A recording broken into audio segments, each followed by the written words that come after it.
Good evening. Welcome to our virtual open house for Algebra 2. I'm Mrs. Brands, and I have the pleasure of teaching your son or daughter in either Algebra 2 Accel or Algebra 2 Honors. So thank you for joining me. Tonight I would like to just go over a few things. I'm going to talk a little bit about myself and also a brief introduction to the course and what the expectations are and what you can expect your student to be doing to be successful in this class. Just a few things about me. For my education and teaching experience, I currently hold a bachelor's degree from Creighton University in Omaha, Nebraska. Go Jays!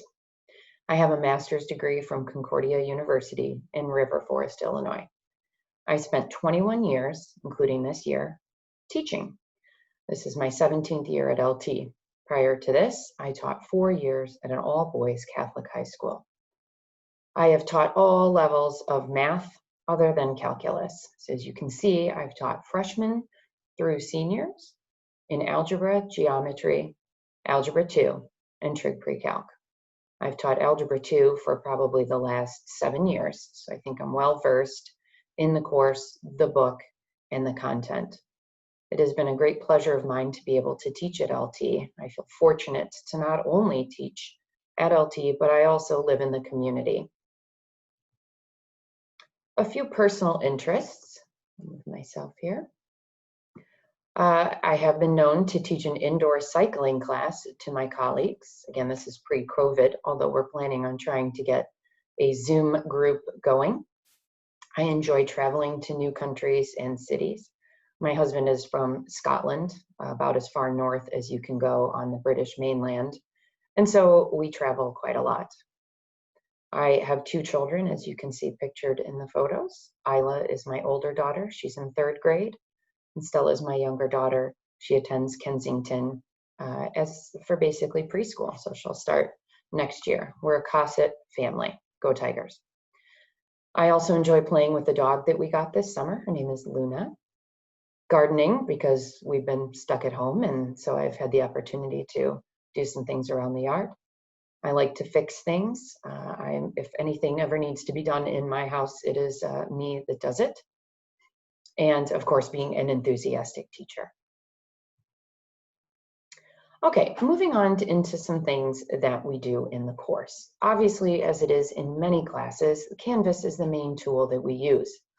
I have it set to default to pull up this page for the students, so all the information that they need is immediately when they log in. As you can see at the top, they see their Zoom link, which will take them directly to our synchronous learning session. They also have access to a PDF version of the book, course information, which includes the syllabus and the curriculum map. I have at the chapter that we're currently working on a packet of blank notes and worksheets that the students can either print out if they are able to, or they can access to copy down the notes or any worksheets that are there. I also post an individual module for each week. This one happens to be for honors, but the algebra one is very similar. At the top, I always post the homework schedule. Students can click on that and see what the week outline looks like, which I will show you shortly. I also post the answer keys to worksheets, solutions to the homework, and any review packets, things like that. They can find all the answer keys there. Here's what a typical homework sheet looks like.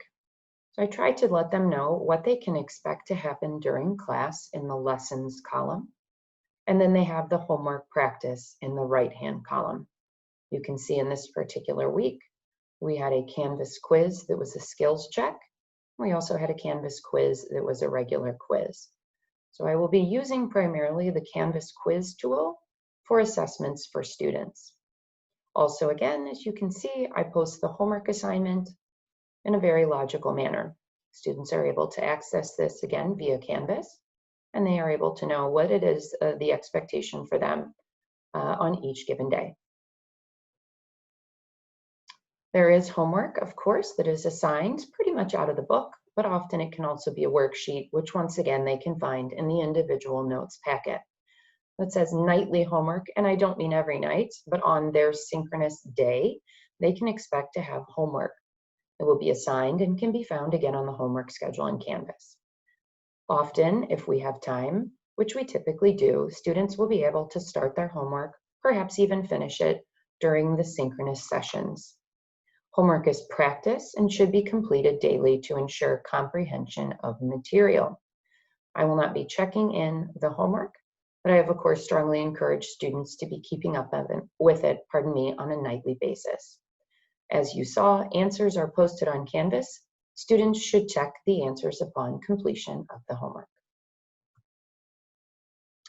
The grading for this year has changed. So those of you that are sophomore students, you are probably used to a little bit of a different grading system, but LT has rolled out a new grading plan for our class. It is broken up into two different categories. We have what are called formative assessments. I like to think about how those are informational. So they are pretty much going to be a grade that gives the student an indication of how they are doing at a time. But as you can see, it says it is inputted into the gradebook, but they do not figure into the grade. These will consist of quizzes, skill checks, perhaps other items that we may come up with, an entrance slip or an exit slip that they would get a grade for. But again, inputted, but not figured into the grade, not tests. Then 100% of their grade is going to be made up by summative assessments. These will be the unit tests. Those will be taken during synchronous sessions, and they will have one attempt at those. Finishing out here, I'd like to talk briefly about our retake policy. A student may retake a unit test without penalty within 2 weeks from the date of the test. I will make arrangements with that student at a time that is convenient for both of us, probably during the Vita Plano time, either in the morning or after school time, for them to take the retake test.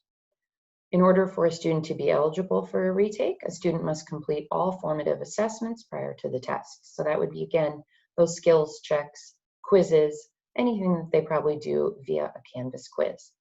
If a formative assessment is not taken, the student forfeits the retake opportunity. And again, I want to stress here, as I read, and I might not have said it, a student may retake a test without penalty. And by that, I mean they basically will get the better of the two grades. So if the retake is better, that's the grade they will receive.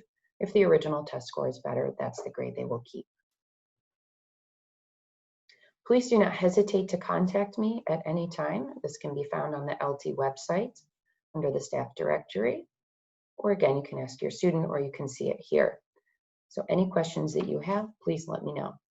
Thank you very much. I look forward to an interesting year, obviously, and hopefully a year where we will be able to get back in the classroom at some point. I hope you enjoy your evening. Thank you so much. Take care.